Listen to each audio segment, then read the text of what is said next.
and welcome to Planet 40k. I'm Carl. And I'm Eugenio, and in this video we're going to discuss how the Warhammer 40k rule previews will affect shooting units in 9th edition.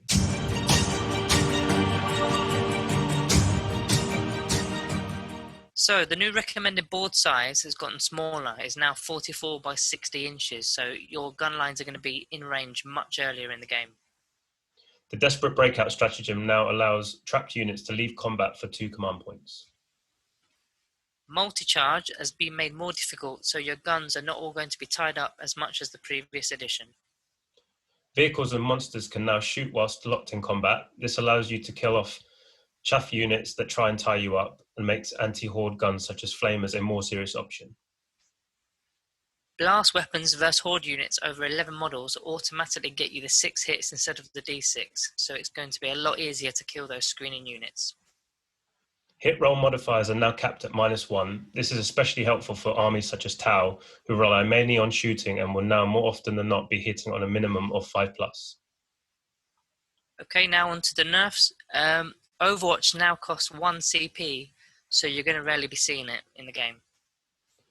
More line of sight blocking terrain means it will be harder to shoot units that are hiding away and will make guns that do not need line of sight more valuable.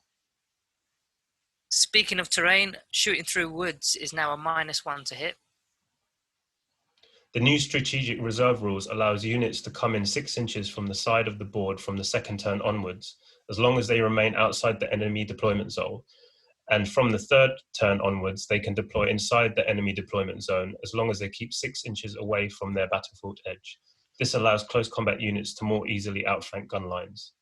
And finally, fly units can no longer fall back and shoot, which will severely damage factions such as Tau and Eldari, who quite rely on that. Okay, so Carl, what do you think of the new changes to shooting in this edition? There's a lot of good and bad. The recommended board size now being smaller, it's going to be a massive change to sort of every unit, not just shooting, the combat units as well, because everything's going to be happening a lot sooner in the game. So you're not spending 1 or 2 turns like getting to where you need to be to shoot or get into combat. So things are going to be getting removed off the board a lot earlier, making your game a lot quicker, because it was probably a bit too long before. Yeah, I think that's what they're trying to go for. Keep it short or get more people involved. So. I mean, when we play, we're quite slow when we play, and yeah, definitely. We can spend way too long, all day almost, just having the one game. So anything to shorten the game will help us. Yeah, so how definitely. about you? What's your biggest point here? I'm looking at vehicles and monsters can shoot in combat. That's really good, because before, if you get tied up, then that's it. Like, you could just like, I was thinking of my Space Wolf Dreadnought and him being tied up, and the that's shooty one, yeah. So that really hurt. And then blast weapons as well is another one I'm really looking forward to. I think it's more realistic now. I think it's a good mix between how it was before with the blast templates and the 8th year and how it was in 8th edition. This is a good kind of balance between it. Yeah, well, the old edition, was it the 7th edition? They had the blast templates, but they scattered 2d6 or something, so you never were accurate. You normally ended up just clipping one little cultist at the end of it, and it just wasn't a blast at all. It just did one.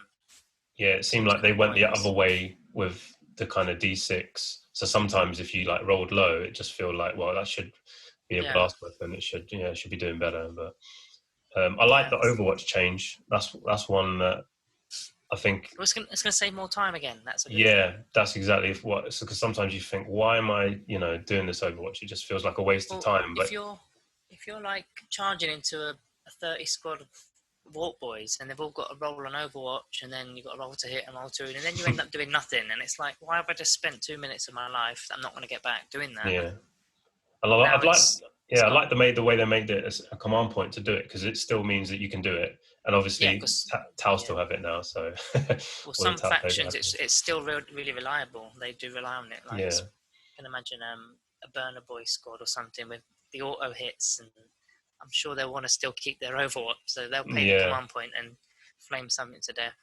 Some of the changes like really affect Craft Worlds Eldar, because we're going to have the cap modifiers now. That's going to really hurt. Oh, and that, yeah. Yeah, and the fly one.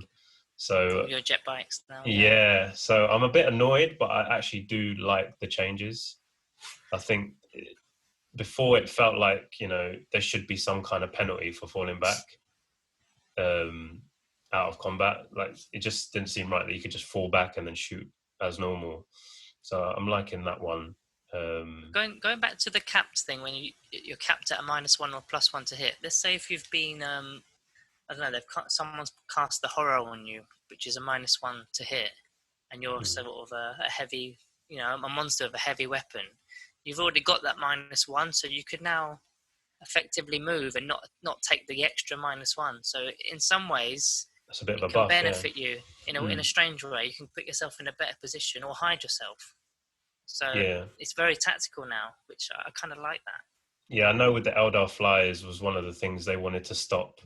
You know, it got to the point where you could just not kill them because of the because -1 to hit flyers and then more -1s. It's just like, you know, it was ridiculous. It got too ridiculous, especially when you're a bad shooting army anyway. Again, like orcs, like I think a lot of them are ballistic skill 4 and 5 or 5 really. So it was always a 6-up when you're shooting against certain things. Yeah, my friend was saying on the weekend that he said that his Tau army really suffered against the demon army because he was hitting on 6s. So yeah, that's a lot better now.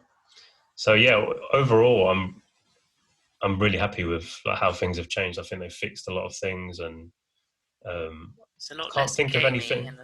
Yeah, can you think of anything that you kind of don't like? I don't think. I'm pretty happy. No, I'm okay with it. I'm not sure about the desperate breakout stratagem. It seems a bit strange. Like, you can sort of literally ghost walk out of combat. I know you have to pay the 2 command points, but you're ghost walking through bases to get out. I see what you mean in terms of like tactically, you've pinned them down, you've surrounded them, so they shouldn't really be able to get out. That's their problem. You know, they're stuck. but there's now a way out for them. So I'm not keen on that.